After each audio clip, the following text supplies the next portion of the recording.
Parents of missing 3-year-old soon notice he's not the only one that's vanished. For a lot of families, there's no better place to raise a kid than in the country. There's just something about the green fields, space, and wildlife that make it the idyllic setting for a childhood. Life just couldn't be better, or so it seemed to Brock and Courtney Ernest. But when the couple's 3-year-old Carson disappeared from the family's rural wheat farm, they were in a state of panic. With so many places for the boy to hide, and a dangerous downpour of rain in the forecast, there were 1,000 ways this could end very, very poorly. But then Courtney had a comforting thought. Carson might not have been alone. Before we begin, make sure you smash that like button, subscribe to our channel, and click the notification bell for more amazing videos. Brock and Courtney Ernest loved their life in Cooperstown, North Dakota. The small town was home to fewer than 1,000 people, and the young couple ran a wheat farm all while taking care of their 2 young children and golden retriever, Cooper. The Ernests had rescued Cooper as a puppy after he'd been abandoned on the side of the road. Had it not been for them, he might not have been long for the world. For the most part, he owed the family his life. On the farm, Cooper paid his debt in dedication to one Ernest in particular, Carson, who was Brock and Courtney's oldest child. Together, the 3-year-old boy and his dog were almost always seen playing together. More often than not, Courtney could see Carson outside with his green toy truck, clearly a future farmer in the making, and with Cooper running around or lying beside his best pal. But on one day, in May 2014, something went wrong.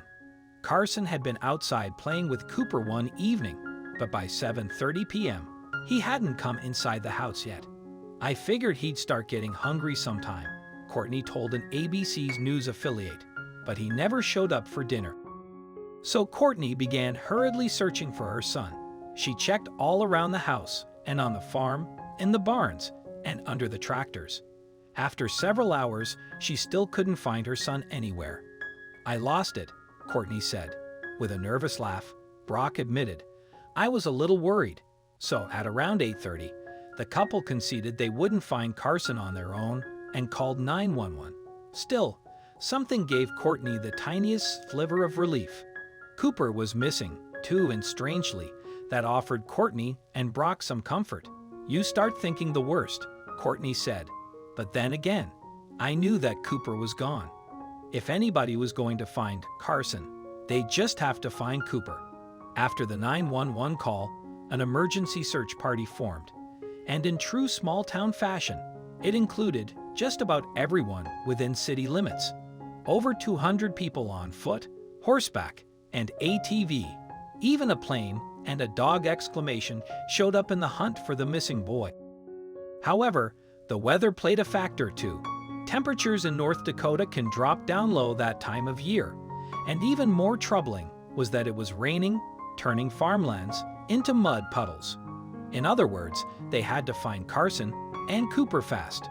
By about 2 a.m., however, authorities and searchers hadn't found the boy or his dog, who at that point had been missing for 7 hours. In fact, authorities sent the search parties on foot home, as forecasts showed a dangerous downpour on the way. Then, just a few minutes after part of the search team disbanded, someone ominously knocked on Courtney and Brock's front door. "Still fearing the worst," Courtney answered it. "We found them," the person told a dazed Courtney. It was true. A mile southeast from the family's farm, a firefighter named Pat had stumbled upon a lump lying in the wet grass. He called out for Carson, and the lump responded. And right alongside Carson was Cooper, the golden retriever. Through all of those long, cold hours, the pup had refused to abandon his buddy. He'd also been doing a lot more than just lying in the grass with Carson. The dog had actually laid on top of the wet and freezing 3-year-old.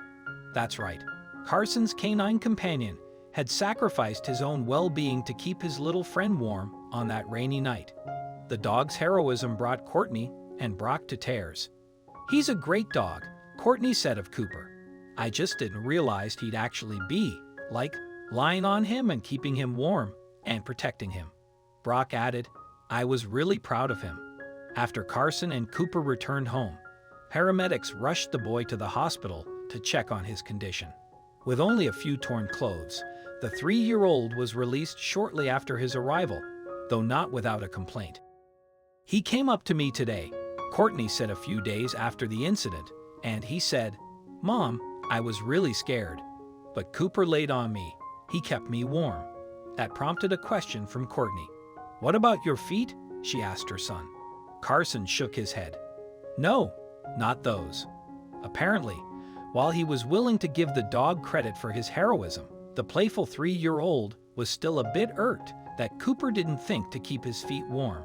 How incredible is it that this rescue dog returned the favor to the people who saved his life by saving their son? You can tell by this video that the little boy and his best furry friend share a bond that couldn't be broken.